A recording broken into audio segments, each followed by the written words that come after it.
Welcome back to Living in Sedona channel. That's Livin in Sedona. I'm Cami. I'm one of your local real estate agents serving the Sedona and Verde Valley area. And today on this video, we're going to talk about what it's like to live in a destination city. So stick around.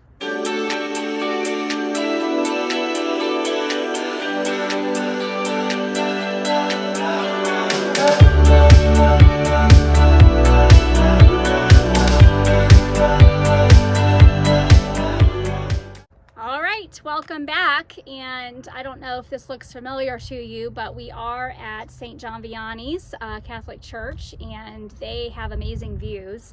I try not to tell too many people that because then it won't be quiet when I come here to do my videos. So as promised, today we're going to be talking about what it's like to live in a destination city. And before I start just mentioning some of the points that I've come up with, I want to let you know that you should be seeing a QR code on your screen. That QR code is actually just a short little e-pamphlet for people that want to know what it's like to live in a destination city. I came up with this book because I had a lot of people asking me different questions about Sedona, and Sedona is a destination city, and so I wrote this small little pamphlet. So if you want to grab a copy of that, or if you know somebody that's considering either living in Sedona or any destination city, I would encourage you to just take a look at it. It's free, and it just gives you some things to think about, because living in a destination city, there's good and there's bad, and sometimes we don't always think of all of those things. So grab your ebook and hope you enjoy it. So right off the bat, I think this is easy to think about and an easy question to answer, no matter what destination you're considering moving to. The beauty and landscape. So obviously we have our red rocks here at Sedona, and it's beautiful, and the landscape is gorgeous, and I never tire of it. People do ask me if I've ever tired of it. I've been coming here for 10 years before I moved here, and I'm still not tired of it. So maybe you're considering the ocean. Maybe you're considering a different mountainscape. Heck, maybe you're considering Paris and you want to stare at the Eiffel Tower all day. I don't know, but that's really the reason I think that people are drawn to a certain place is the landscape. With that in mind, the landscape tends to create the climate. So that's another thing to think about. Are you moving to an area that, we'll just use Sedona. It's dry heat, but we also do get cooler temperatures. We're an hour south of Flagstaff, so we do get some precipitation, which means we don't really live in the desert, so to speak, because we do get some precipitation and it does get cooler, but we have nice green spaces. As you can see behind me, things are getting ready to kind of bloom for spring. So we do have greenery, and we do have that kind of desert feel. So if you are thinking about moving to the ocean, where the climate is probably a lot of humidity, it's probably warm, probably have some winds, but I'm thinking of my buyer that's coming from Hawaii. He has lived in Hawaii a long time, like most of his life, like almost 50 years. And you know what he's tired of right now? The salt. So salt in the air from the ocean tends to corrode things quicker. He was telling me that he literally buys a new grill every year. So that's something to consider. You know, how are you going to feel about a certain climate all the time if you're going to be living there? What about the spirituality of the place or the vibe of the location? Sedona is very spiritual. We have a lot of spiritual people here from different ways of life. And so you have a lot of meditation, healing, sound bowls, Reiki. We have a lot of churches. So what's the spirituality or the culture of the place that you are, you know, thinking about moving to? Maybe you're looking at a place that has more of a bohemian vibe and everybody's walking around with dreadlocks. I don't know. And how do you feel about that? So I would consider the culture, the spirituality, the vibe of the city that you're looking into. is the town considered small town or, metropolitan type of area? Do you like small town living? Because if you think that, like for instance, instead of going off on a tangent, I'll just use Sedona as an example, that even though we have a lot of tourists here and there's a lot of people here, we really only have just under around 10,000 people as residents. So it is a small town feel. Some people don't like the small town feel. So that would be something that I would consider when you're looking into living in a destination place. Cost of living, that's a big one. Cost of living in any destination city is going to be higher. That's something that a lot of people don't consider. And I think it's kind of odd that they don't think about that. But it's this perspective thing, right? So if you are maybe from the Midwest and you're coming out to the western area of the country, the prices are higher. If you're living in Hawaii or California and you're wanting to move a little more inland, prices are probably not going to affect you because that cost of living in California and Hawaii is, you're used to it being higher. So anticipate that destination cities have higher cost of living. Typically the housing is higher. For Sedona, it's 90% higher than the national average. Cost of living just in the way of food, utilities, healthcare, education, clothing, also a bit higher. Sedona is about 30% higher than the national average. So wherever you're looking, whatever destination that you're looking at, just remember that the cost of living is going to be higher. That's typically because of not only the location, but also leading into my next thing to think about is the industry that's available there.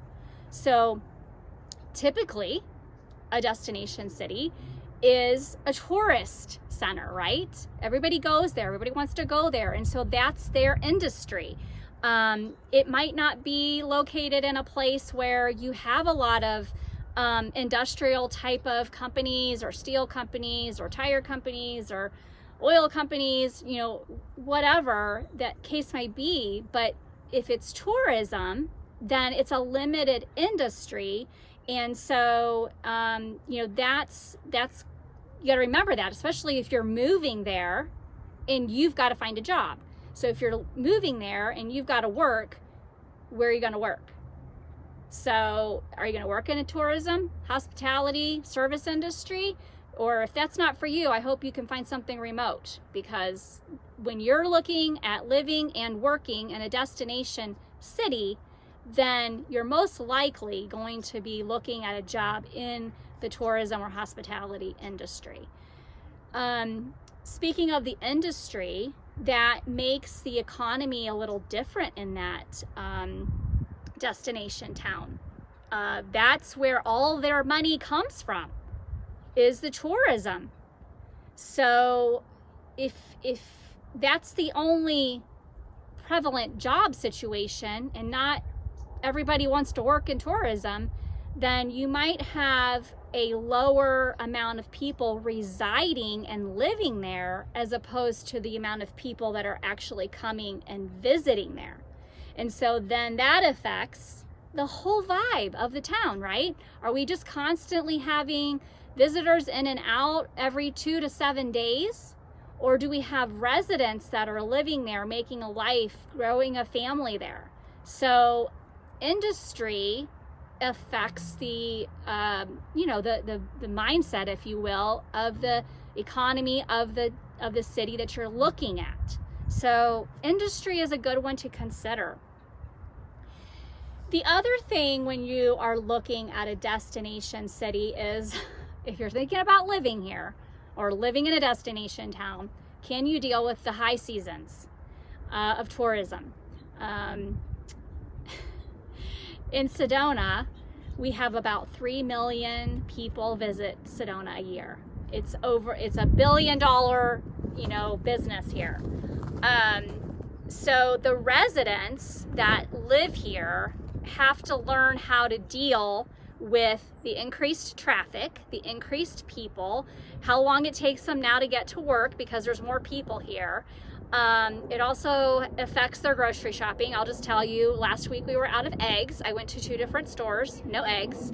So, you run out of things if you're, gosh, I don't know how I would have dealt with it during COVID if I was here, which I wasn't here, so I can't really speak to how it was. But with the high tourism people here, you tend to have to plan your day accordingly. You've got to plan more time for travel and getting to where you need to get to. You've got to plan ahead and getting supplies such as food and water. So I hate to make it sound like we're in the wilderness here, but it's just the tourism does affect some of the daily living for the residents.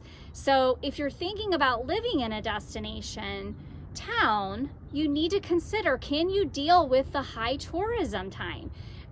Or maybe it's a time where you leave, meaning, you're here at the beach all the time. So maybe you go to the mountains when the tourism is high at the ocean. So it's just something to consider if you're thinking about living in a destination town, because if you're not a lover of all people, then you might not want to be around when all those people show up. So, okay, I'm almost done. Last thing I'm going to bring up, and I'm just bringing this up because I have 5 kids, and education is a big deal to families, right?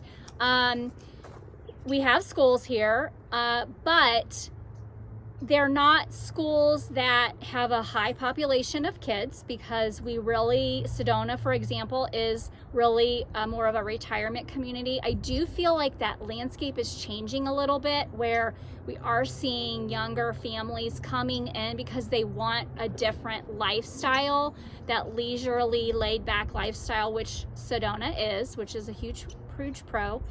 But if you have children, and I don't care what destination town you're looking at, you need to consider the education that's available to you. Now, maybe it's not high on your list because you're going to homeschool, which is great, but then I would also tell you to consider, are there homeschooling groups that your children can be part of, so for socialization, or is there some way you're going to fill that void?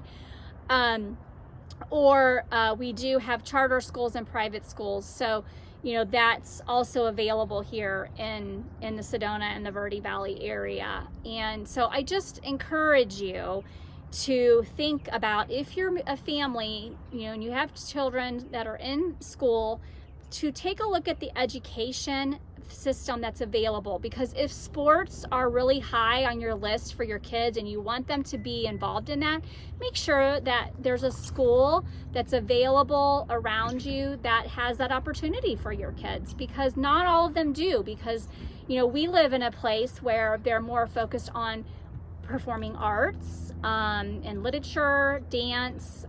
We also have the hiking and outdoors types of programs for the kids. We don't have a football team.